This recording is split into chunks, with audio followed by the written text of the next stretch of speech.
You're listening to Skills World Live with Tom Buick. News, views and interviews in association with FE News.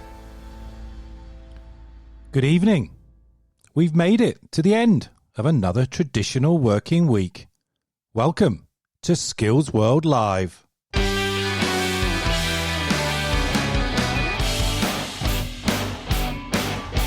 That's right, folks. It's also that time of a Friday evening to now reward all your hard work, as well as your patience with that colleague who still can't, 10 weeks into the crisis, get the hang of unmuting their microphone on one of those now ubiquitous virtual calls. So go on, reach into the fridge and get yourself a bottle of Vino Blanco, a can of chilled beer, or whatever libation takes your fancy. Just make sure that you're in the garden this evening, that your neighbours remain at least 2 metres apart. And don't, whatever you do, drink and drive. Or worse still, drive half an hour to a local beauty spot just to test out your eyesight. Above all, stay tuned for the next 60 minutes and let this former house DJ bring you the kind of great guests and informed debate that any Skills World aficionado would want to hear.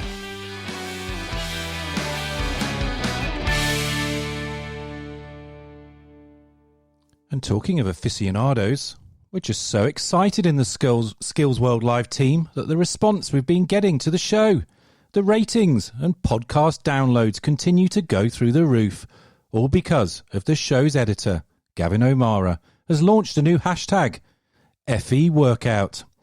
That's right, folks. Looks like the combination of phone chat guests and uplifting tunes from that independent music site, epidemicsound.com, has some of you working off the excess calories just in time for that furlough placement to come to an end and the new normal of the academic year to kick in. All this comes on a day when a survey conducted by the polling firm Ipsos Mori shows that us Britons during the lockdown have been turning on our neighbours, drinking more than usual, and yes, gaining weight. Just as well then, we launched the only community radio show connecting the world of FE. You're listening to Skills World Live with Tom Buick. On tonight's show, we're venturing back into the controversial territory of when should our schools and colleges reopen. You may recall we debated this subject at the start of the crisis, before the idea of the R number was even known about, outside the realms of a few scientific nerds. It's fitting then that after the news bulletin, I'll be talking to a distinguished member of the medical and scientific community. I'm referring to Sir David King, Her Majesty's Government's former Chief Scientific Advisor, who is at odds with Boris Johnson's government about when our children and young people can safely return to school. Stay with us for the rest of the show, when I'll be debating 3 senior educational leaders who are at the front line of our post-16 skills system. They are the heads, principals, and chief executives that have had to try and interpret the 15,000-word guidance from the Department for Education that took a full 5 days to appear after the Prime Minister had made his latest statement about the phased reopening of educational settings last weekend. And at the end of the programme, you know, that important segment during the musical break, when you head back over to the fridge and top up that chilled libation, I'll be talking to the representatives of the workforce and student voice. Both the NUS and UNISON further education reps will reflect with me on what they've been hearing during the show. But first, let's find out what's making the news headlines in your skills world this evening.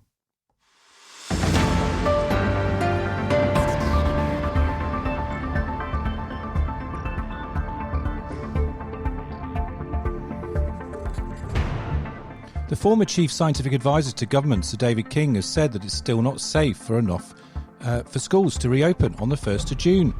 The report from the 12-strong independent SAGE committee chaired by Sir David, published yesterday, had concluded that the government is not following the advice of its own scientists. The report says that the modelling from the Scientific Advisory Group on Emergencies, or SAGE, shows that the R, or infection reproduction rate, increasing if schools reopen next week. The Education Secretary, Gavin Williamson, told this programme in a statement released earlier that the government's 5 tests have been met and that they are based on all the best scientific and medical advice. The controversy comes at a time when the Department for Education has finally issued updated guidance today on the phased reopening of all 16 to 19 educational settings from the 15th of June.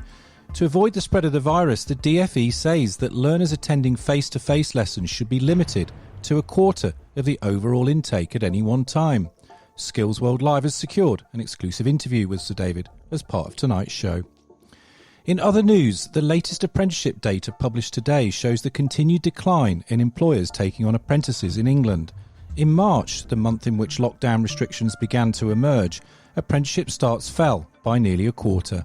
In April, after the strict lockdown measures took effect, with some businesses ordered to close, new starts fell off a cliff, plunging by 72% compared to this time last year. The latest reported data for April 2020 shows that just 7,000 apprentices started on programme compared to 25,000 in April 2019. Apprentice opportunities for young people were also hit the hardest last month, as starts for under 19-year-olds fell by 87%, and starts at level 2 dropped by 83%. The continued decline in apprenticeship starts, which began before COVID-19, comes at a time when the chair of the House of Commons Education Select Committee, Robert Halfon, has warned the Prime Minister Boris Johnson this week that the country is at risk of failing to deliver on the promise of building an apprenticeship nation.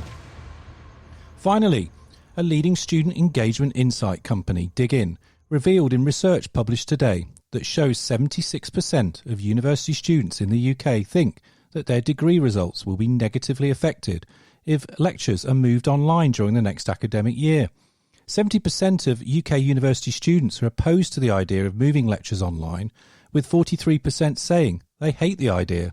Only 13% viewed the prospect of doing lectures online next year positively, according to the research company. That's all your Skills World News from fenews.co.uk. Contact us at Skills World Live. Email skillsworld@fenews.co.uk. Follow us on Twitter @Tom Buick, @FENews. Use the hashtag SkillsWorld. Call us on 02032 900 111. That's 02032 900 111.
The artist is Vince Yara, and the track is called Frankie.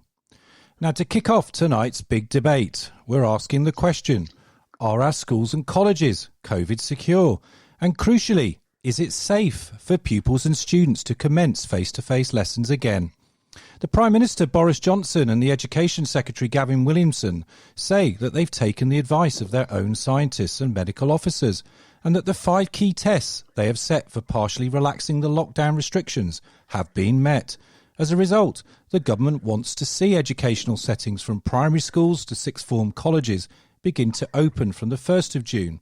Parents and teachers, though, are left confused, as another group of scientists have come out flatly rejecting the government's approach. I'm joined now by one of those high-profile critics and the chair of the Independent SAGE Committee, Sir David King, who joins us on the line now. Good evening, Sir David. Good evening. Thanks for coming on. Now, your independent committee published a report yesterday in collaboration with the British medical journal Mumsnet, in which you accused the government of not following the advice of its own scientists on the SAGE Committee. What did you mean by that?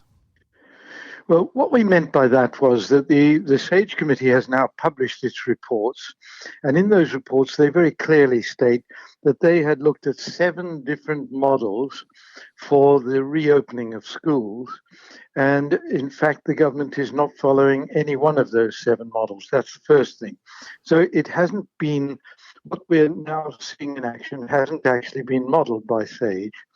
But the second thing is that they also have set conditions, and it is very clear, and I'm now returning to my independent SAGE group, we feel that really one of the biggest issues is local communities. Yeah. Everybody knows that England has many, many different local communities, and the situation for each of those communities is very different.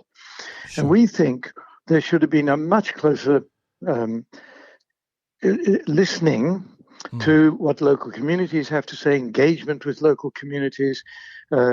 We all know that the school is a central part of a local community. We also know, for example, that GPs play a very important role in local communities. And we don't see that this is recognised in the government's approach at all, that in fact, in some UK, the level of infection in those areas is still quite high, and we don't believe it's right for schools to go back. We don't believe it's right to reopen from the lockdown that the British public have been so very good about maintaining. So, I've been talking to the British public and obviously listeners to this programme, and in fact lay people in general who are not scientific experts about this disease. Can you see how confusing it is for teachers and parents to make informed judgments about the relative safety of their own children when they essentially see one group of scientists advising the government about one set of measures in terms of relaxing restrictions, and then they see another group of scientists saying almost completely the opposite? Can you see how confusing that is for lay people? Yes, and I can. And let me very quickly say, one big part of the confusion is that the government has kept saying we are following the science advice. Yeah. That science advice is coming from SAGE. And what I've just said is actually they haven't followed the SAGE advice. And the publication of the reports that all came out from SAGE today, again, demonstrates that going right back to the beginning of March, that the advice was really not being followed, and yet we heard from ministers that it was being followed. Yeah. So I think that we ought to understand what I've set up was an independent SAGE group, and I've held public meetings. Yeah. We've now had 2 public meetings in just 2 weeks. And over that period of time, what we have done is listen to the public, listen to teachers, listen to their unions and so on. But we are really demonstrating to government that if you're in a crisis of this kind, it's critically important to maintain the trust of the public as well as the trust of ministers. So the science advice needs to go into the public domain, which is what we've been doing, because otherwise when ministers say we're simply following science advice, the public, the media, have no means of knowing whether that is right or wrong. Sure, but I mean, unless I'm missing something, I mean, at the moment, the elected government is holding regular press briefings, I think 7 days a week still at the moment, with different cabinet ministers fronting those particular briefings. Often they're flanked by either the chief medical officer, the deputy chief medical officer, but essentially, not politicians anyway, people like yourself who have a distinguished background in these areas and do know what they're talking about when it comes to the epidemiology of this disease. And that's what the public's listening to. And what we're hearing is that actually the government is on track in a very phased reopening. I mean, we talk about schools reopening. The government isn't proposing en masse that primary school and secondary school pupils go back. So what's wrong with that sort of flexible approach that the government's pursuing? What is absolutely wrong is, yes, we want to come out of this epidemic and we want to come out of it as quickly as possible with the least number of fatalities. And as we stand at the moment, Britain is now leading the world in terms of the number of fatalities in this pandemic. It's in third place per capita. Population. Yeah, it's in third place per capita at the moment. Per head of population. Yes. So what I'm actually saying is, we have not handled this well, and it is actually not the science that has got it wrong. I really am saying the responsibility for this very large number of deaths and for extending the epidemic lies very much with political decision making.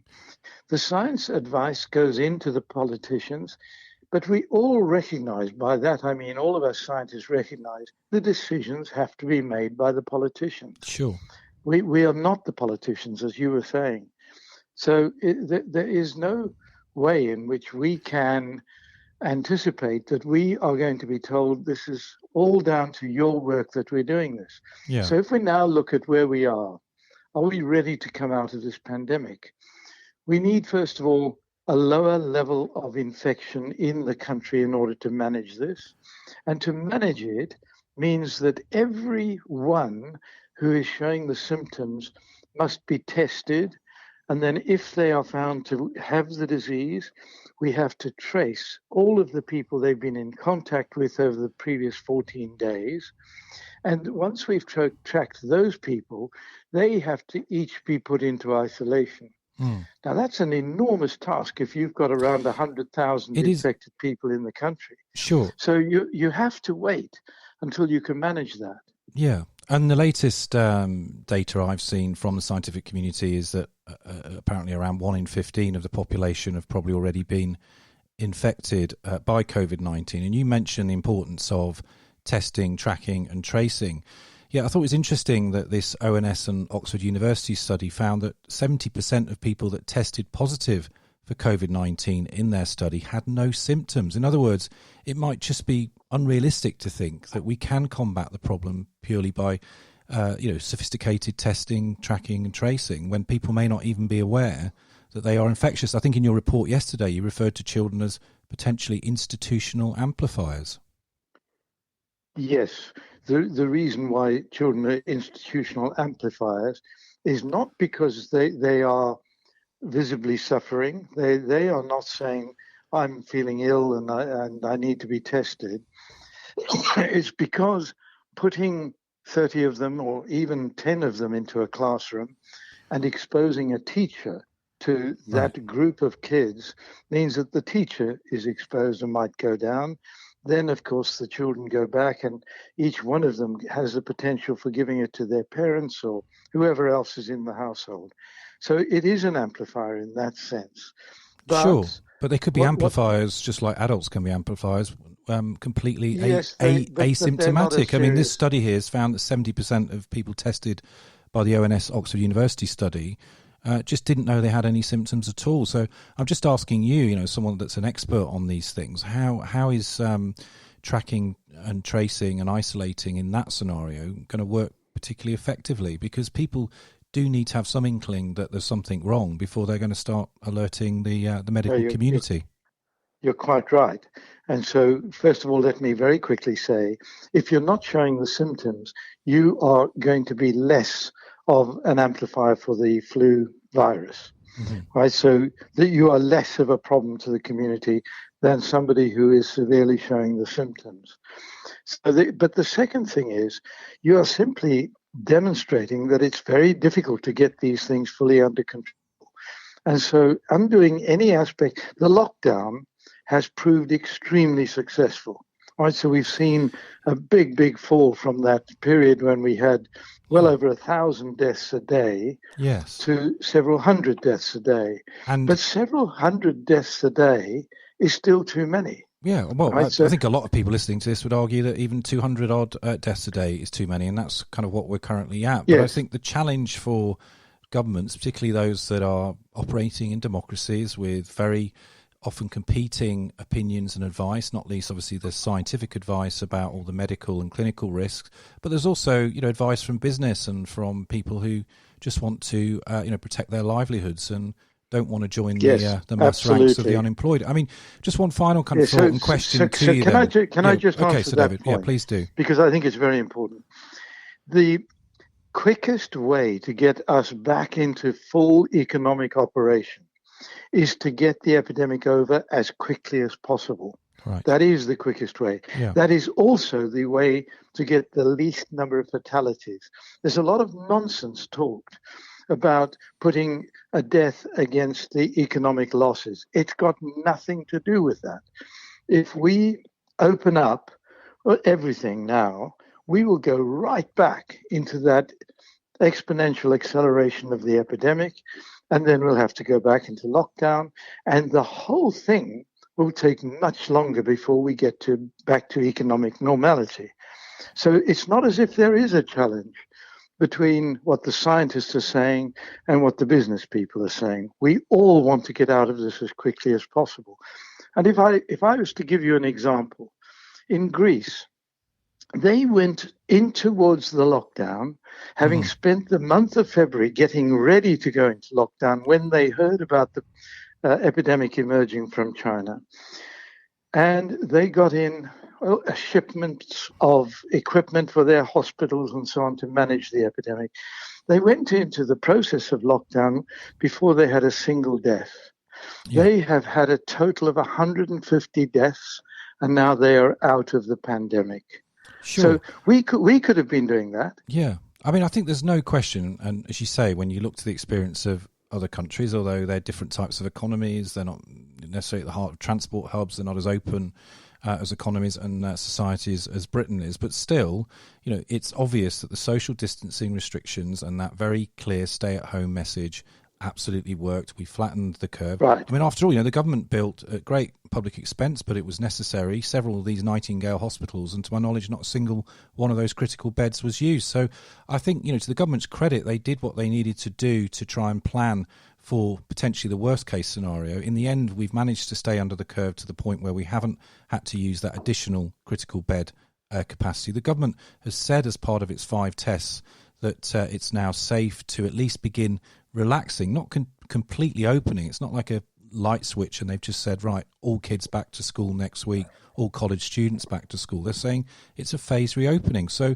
do you not feel, Sir David, that actually what the government is doing is just essentially trying to help what actually Dr. Narborough of the World Health Organization said recently, and I quote, people will need to make their own choices about the level of risk they want to take. Do you not think the government is just trying to provide a framework through which people can responsibly take some of those risks, while obviously shielding some of the most vulnerable people in our society who are at risk of catching the disease in a very horrible way?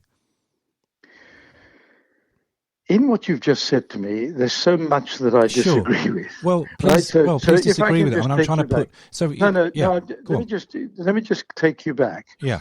To the point where in February, right through to the middle of March, we were effectively not doing anything. Sure. When we were having football matches, when those Spanish fans came over for the match in Liverpool. And I have to admit here I'm a Liverpool supporter. Okay. That match was played with Spanish fans there. They couldn't go to a football match in Spain because they'd stopped, like the rest of Europe had, any gatherings larger than 10 people. So what we were late at every point in bringing these things into play. You talk about the Nightingale hospitals. but we didn't have the PPE in our hospitals, and we've had a vast number of deaths. It was so unnecessary to see those deaths of his hospital staff and doctors. And we could have got the PPE in February and March. Okay. Now, I'm never going to be able to say to you, yes, you're right, the government has done everything it could. Yeah, I mean, look, I'm not here to defend the government, but obviously, I need to put the kind of counterfactual questions to you. But in any case, Dr. David King, we've run out of time, unfortunately, but thank you very much indeed for putting your viewpoint across. Thanks for going on Skills World Live. Thank you. Right. Bye now. You're listening to Skills World Live with Tom Buick.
That's a track called Back to Reality by Castizo.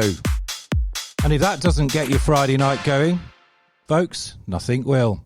So let's get a further dose of realism, perhaps, from our three phone chat guests. And I'm absolutely delighted to introduce Sam Parrett, who's back on the show by popular demand. She's the Chief Executive and Principal at the London South East Colleges. Ben Brennan, Assistant Principal and Head of the Sixth Form at the Hart School, joins us, as does Nikki Hay, who's the Chief Executive Officer at Estio Training and also an outboard member. Good evening to you all. Evening. Good evening. Evening. Thanks for coming on. Sam, let's start with you. What have you made then of the sort of quality of the guidance and communications that you've received from DfE on the whole issue of reopening for up to a quarter of your 16 to 19-year-olds from the 15th of June? Yeah, I mean, I have to admit to a slight opportunity during the process of these documents being produced to having had the opportunity to comment on them. Oh, that's good. Earlier in the process. Yeah. And I think that where I kind of stand on them really is that, I'm pleased that there is a high degree of flexibility. And as your previous guest was saying, ultimately, nobody knows your college or your school and your local community better than you do as a local leader. And this is an absolute judgment call like no other. And what I'm really pleased about in the guidance is that we have got the flexibility to do what is right in our locality. And one of the things that I find difficult about the debates that we're seeing played out nationally and in the press is the fact that many of us have actually never closed. In fact, most of us haven't closed, whether that's on-site or off-site. We've all been working through, and my college has stayed open on one campus for learners, as have all our schools, as have most colleges. And I think that we've had some time to get used to what measures we need to put in place in order to start to reopen. And I'm a real advocate now, really, of the fact that, we do have to reopen at some point. Yeah. And there's no easy or right answer to when or how this should happen.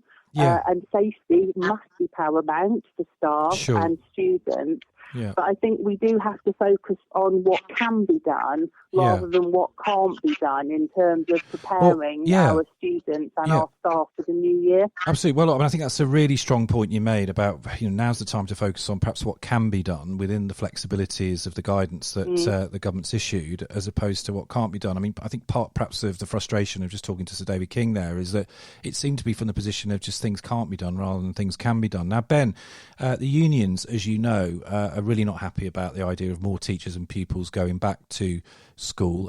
Some obviously made that critical point there that the schools or the colleges have never actually closed, but still, there is a sense, particularly amongst the unions, that even the phase reopening on those dates, the 1st and the 15th of June, could be dangerous and have unsafe environments. I mean, what measures have you and your sixth form took then to address those concerns? We didn't get a chance to look at these in advance of, we reacted to these following the government guidelines and have just tried to implement them as best we can. I think we're quite fortunate in being a relatively small provider for our Year 12 students. So managing 25%, as Sam said, that flexibility allows us to manage that and gives us the opportunity to manage that in a more bespoke way that's going to suit our learners a lot more than a kind of one method approach. So we're doing everything we can do to observe the social distancing. We've got the relatively small class sizes that can achieve that anyway. I think our Year 11 cohort, our Year 10 cohort are going to be a far more difficult logistical problem to solve. But again, we're just following the government guidelines to make sure that we've got everything in place. Sure. Have we still got Nikki on the line? Yeah, still great. here. Okay. Yeah. Let's come to you now, Nikki. And look, it's great that we've got an independent training provider perspective on this show tonight. After all, the ITP sector has tens of thousands of 16 to 19 learners and apprentices enrolled. I mean, to what extent, though, has the government been taking, for example, your advice as a sector? Yeah, so I mean, again, I think similar to the previous speakers, we've got different sectors, different needs, different challenges and different requirements. So they are listening to us as a sector, and it's about having that flexibility. Each training provider understands their local community, their programmes, their sectors. And I think it's about being sensible and taking time, getting a really good plan in place, putting all the steps in place, putting safety, the well-being of our learners and our own employees first, making sure that all three parties, the learner, the employer and our organisations, are happy that we're ready to go back and take that slow approach, but making sure that you've got really good leadership in place, a really good plan. That plan tests that you are ready to start coming out the lockdown, start having students back in your centres, and that you can hand on heart say that they're going to be safe along with your employees. Sure. I think the other aspect is also the financial viability. So, you need to weigh that up as well. I know from a training provider's perspective we do, but the ultimate is making sure that it's the right decision for you as a provider, that you've got everything in place to operate safely. Yeah. And you've got the resources, staffing in place. Sure. They've been trained. Yeah, so I mean, just on that point, because obviously Ben and Sam made similar points as well about it's about risk assessment, it's about ensuring that you can make the environment as safe as possible. Obviously, the guidelines around social distancing and how many students you should have in a classroom and all of that. I mean, by definition, the ITP sector is not always necessarily structured, is it, the same as traditional educational settings? I mean, there are many ITPs that operate, for example, either completely remotely. Others have a combination between classroom type space and remote learning. I mean, there are just a much sort of bigger diversity of models in the ITP sector. I mean, does that present any particular difficulties in trying to then implement effectively national guidelines? No, I don't think so, because I think, when we moved into lockdown, then everyone moved to predominantly delivering programs where you could remotely. I think the going back, the norm will never be the same, and most providers will go back with a blended approach, some remote and some classroom delivery. So I don't think it's putting barriers. I think it's more around being sensible, provider, sector by sector, and making sure that you've put all the systems, processes in place. Yeah. Considering your learners' needs, for vulnerable learners, but also vulnerable staff that might be at risk.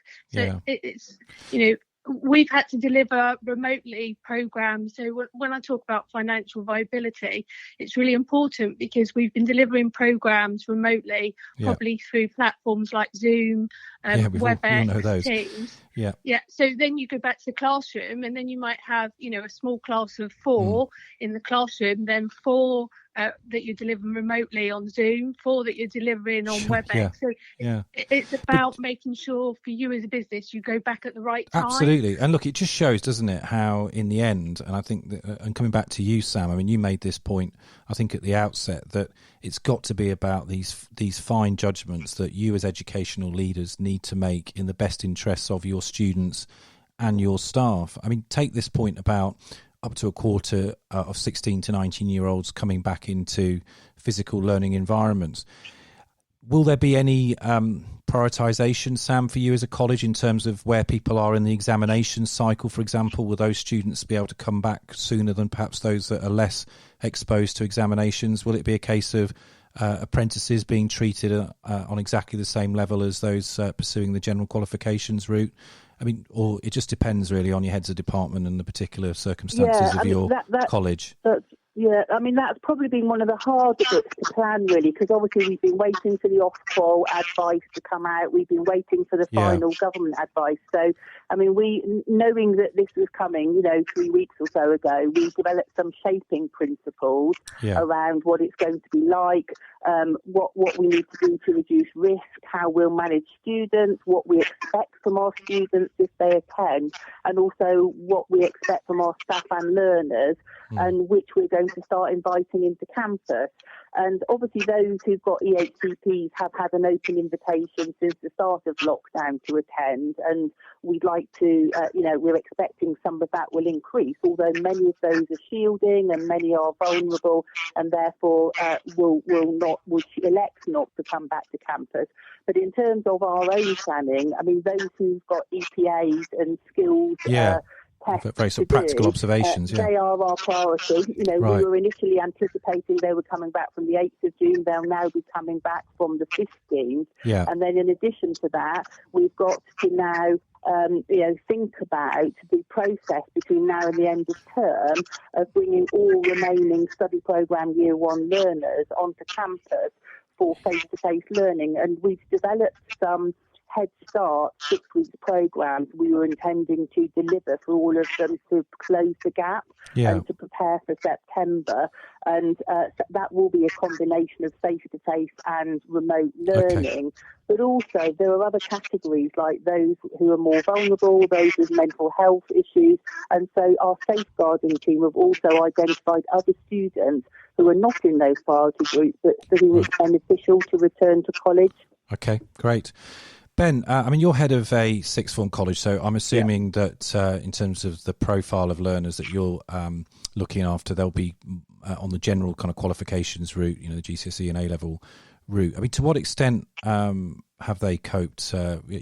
For those obviously faced examinations this summer, you know, with the cancellation, and how do you feel about, you know, potentially, depending on the path of the virus, that, you know, we could be living with this thing much longer than perhaps we first thought, and that could obviously roll into the next academic year and begin to have an impact on those students who will be taking their GCSEs at, you know, A-levels next summer. Yeah, I mean, with year 13, I felt that a lot of their anguish and anxieties were relieved when they knew exactly how things were going to pan out for their qualifications, when they knew what exams they'd need to take and what coursework would need to be submitted, etc. And I suppose this is where I feel really sort of quite sorry for year 10 and year 12 students at the minute, and where I sort of chime in with Sir David King's talk about timing, in terms of him saying that there was time lost. I don't want to get into that for the first part. I think that's a question now for down the line. But I think while year 10 and year 12 don't know how their qualifications are going to be managed, especially seeing as at this point now, year 10 and 12 have missed more of their education than year 13 and 11 would have, because we'd have probably said goodbye to many of those last Friday as we approach the May half term. I think now, although they're going to be in front of us, and we're going to offer that, whether it's pastoral support they need or whether they need subject support, we know remotely or within the classroom we can keep their education going. I think ultimately the questions they're going to have from us is what am I going to need to do? We're all about the end game. We're all about preparing them for the next steps. And I'm just concerned that the longer we leave it without actually diverting our attention to how are year 12 and year 10 going to be judged? Are they going to be expected to sit full exams at the end of towards the end of 2021? And like you said, we've got no idea how these things are going to pan out, whether there's a second wave, whether we reintroduce very slowly over time. And I think until we can start giving our young people that information, I think that we're just going to engender this kind of anxiety, which is not healthy for them at all. No, it's not. And it just sort of makes you realise as an educational leader, and there are lots of you around the country, that, you know, this crisis management phase, whilst we might have some weeks where we think we're through the worst of it, you know, these sort of very fine, balanced, difficult decisions will continue, I'm sure, for some time to come. Nikki, a final word to you. I mean, in terms of apprenticeships, because, you know, the ITPs are responsible for something like 75% of the apprenticeship market. You know, we've had these perhaps unsurprising, but nevertheless pretty grim figures today, haven't we, about the collapse in starts, both actually before the kind of lockdown measures really started to bite, but certainly in April, you know, only I think 7,000 starts nationally. You don't get a sense, do you, that anytime soon we're going to get anything anywhere back to where we were, you know, even pre-COVID. And of course, the apprenticeship numbers were on the slide even then. What do you feel as both an ITP chief executive, but also as a member of the Out Board, that the government really should be doing to try and at least ameliorate that situation? Yeah, so I think they need to start looking at support around incentives for employers. We need to continue to drive the flexibilities with standards and getting learners through to endpoint assessment. The endpoint assessment organisations actually have responded really well. So I think the government needs to continue to keep apprenticeships at the forefront. I was pleased that the Prime Minister kind of sees that as a major step towards the economic recovery. That's right. I was really pleased to hear him talking about that. Well, he's going to think about a youth guarantee in apprenticeships, isn't he? He's going to think about it, so totally. We'll hold him to that. Yeah, definitely. So really pleased. Great. That he's mentioned the guarantee, which is, you'll know from an out perspective, we've been lobbying for a number of years. Yeah, indeed. Well, let's just hope it comes to fruition. I'm afraid that's all we've got time for in this segment. But Nikki Hay, Ben Brennan and Sam Parrett, thanks so much to the three of you for joining Skills World Live this evening. Thank you. Thank you. Bye. Bye, Tom. You're listening to Skills World Live with Tom Buick.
The beat is gonna set you free.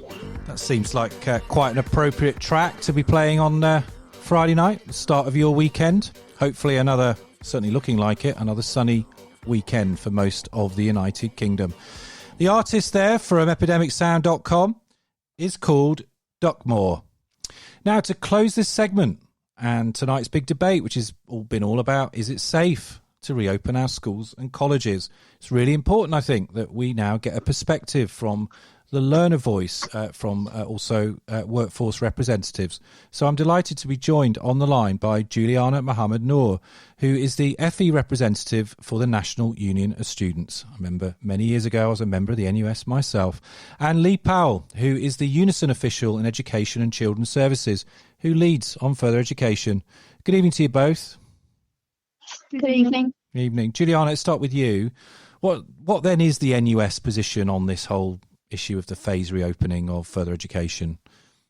Yeah, so obviously we want schools to reopen at some point, but it's only if it's safe for children, teachers and the public. We launched a recent survey on the coronavirus towards students, which showed that 4 in 5 students ranked their health as number one priority during the COVID-19 outbreak. So therefore, we believe that no student should be forced to go back to face-to-face teaching before the government can guarantee the health and safety of students and staff. And then also with schools and colleges, they always emphasize the need for creating safe environments, and it's on the code of conduct whereby students and pupils should feel entitled to feeling safe in schools. So if they do feel that going to school could be a risk to their health or fear of transmitting the virus towards their elders who often are more vulnerable, then they shouldn't be made to go to school, given that the situation that we're in right now. So, I mean, it sounds then like your position isn't too far away, really, from some of those educational leaders that I was just talking to. It is about common sense, or, it's about flexibility. It's about ensuring that no learner is put at risk as a result, for example, the social distancing measures not being followed. So presumably then, you're not in the camp that Sir David King appeared to be, which was just that the government has completely got this wrong in England and they're rushing to reopen schools. It sounds like you don't have a problem with these two dates, the 1st of June and the 15th of June then, as a union.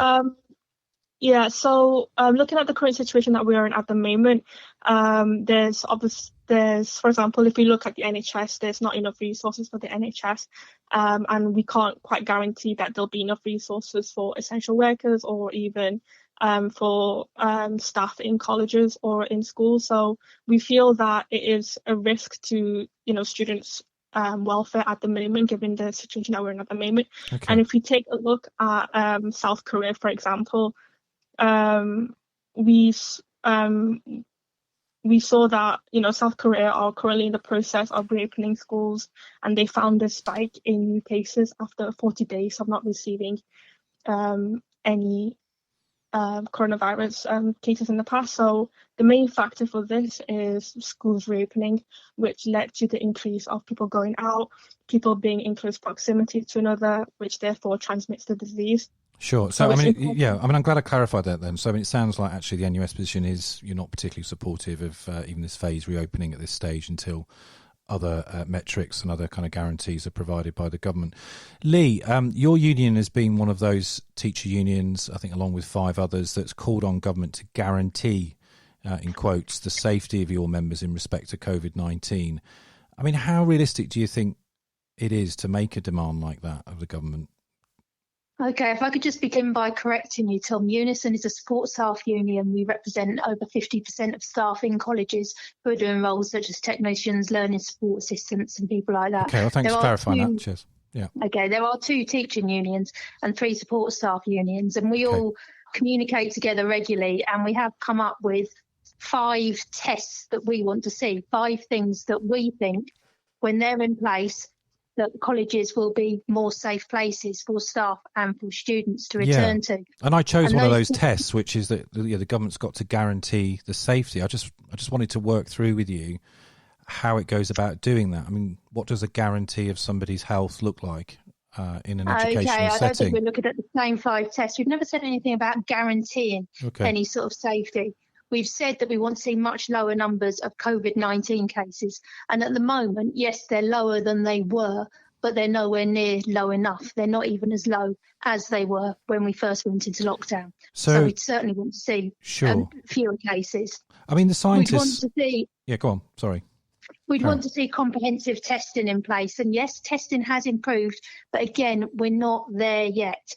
We want to see a proper social distancing in place. Again, I'm going to sound like a cracked record now, but that is improving and it's nearly there, but it's not quite there as yet.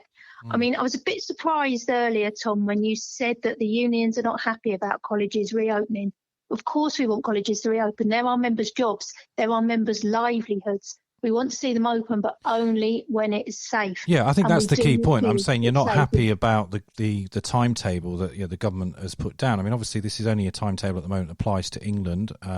Ministers and scientists in other parts of the United Kingdom obviously haven't yet been prepared to commit to these reopening dates or these phase reopening dates. So, I mean, it is pretty obvious that, even from what you've told me there, that you're not completely on side with what the government wants to do, which is to try and slowly begin to reopen these educational settings, to prioritise, obviously, in the case of colleges, those students that face either examinations or need, for example, their endpoint assessments carried out as apprentices. At the moment, I agree. We just feel it's too soon. I think the main point that I'd like to get across from all of us as unions is Sir David hit the nail on the head earlier when he said it was critically important to build trust. And I think that's what's missing here, the trust in the government. When we talk to our members and we survey our members, they're telling us that they're scared. They're scared to go back. They tell us stories that they have their own sort of conditions. A lot of our members, they're that little bit older. We've got a lot of black members. We've got, generally we represent cleaners, caterers. They're very low paid. They're living in low income households. They're all the sort of people that are more vulnerable if they were to contract COVID-19. And so they're very, very worried that the protections aren't in place for them yet. And they just believe it's too soon. They want to get back to work, but an arbitrary date being rushed through, they just haven't got enough trust in the government and the government listening to its own scientific advisors, which Sir David says they're not. That's what they're worried about. Okay. Well, look, I mean, it wouldn't be the first time in history, would it, that trade unions don't particularly have a great deal of trust in a government. But Juliana, just coming on to you, so running out of time. I mean, obviously, you represent students and the learner voice, and I just wondered what your reflections were on actually one of these news story that we had at the top of the show about this piece of research published today that showed that 70% of UK university students are opposed to the idea of moving lectures online, with 43% saying they really hate the idea, and only 13% viewed the prospect of doing lectures online next year positively. I mean, that's effectively your own members who, by the sounds of it, do want to get back into a more of a face-to-face learning environment. And of course, anyone that's been to college and university knows what a social campus is all about. You still there, yes. Julia? Yeah. Yeah. Yeah. What's your reflections on that piece of research today? We welcome that. We do want schools to open, and we do want environments to open, but only if it's safe for that to do so. So we welcome with the idea, and Cambridge has announced that they're looking at having online teaching. So that's quite positive in terms of ensuring that we're able to keep social distance guidelines. So it'll be good to see that process and having social distance guidelines emphasised throughout the sector, not only in universities but also in colleges as well. Okay. I really appreciate you both coming on and giving up, actually, a part of your Friday evening to come on the show. Juliana, Mohamad, Noor, the FE rep for the NUS, and Leigh Powell, UNISON official in Education and Children's Services, who leads on further education. Thanks so much for joining us this evening. Thank you. Bye-bye. You're listening to Skills World Live with Tom Buick.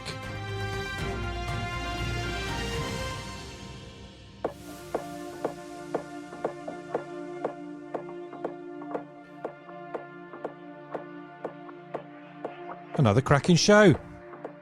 I suspect that whole controversial debate about when to open, when not to reopen, what the guidelines should say, what they don't say, conflicting advice from a very scientific community that governments and populations depend on.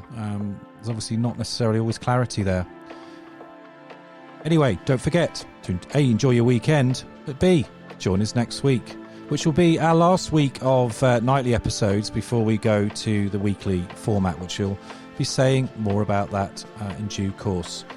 Absolutely delighted next week. Got some brilliant guests coming on the show. It includes the former Skills Minister, Anne Milton. She'll be joining us. As ever, just want to say thanks to the show's editor, Gavin O'Mara. We really couldn't do this show without him. And we certainly couldn't do the show without our digital producer, Ellie Hansen. Skills World Live is an FE News production supported by the Federation of Awarding Bodies Platinum Partners Programme. Have a great weekend. Goodbye.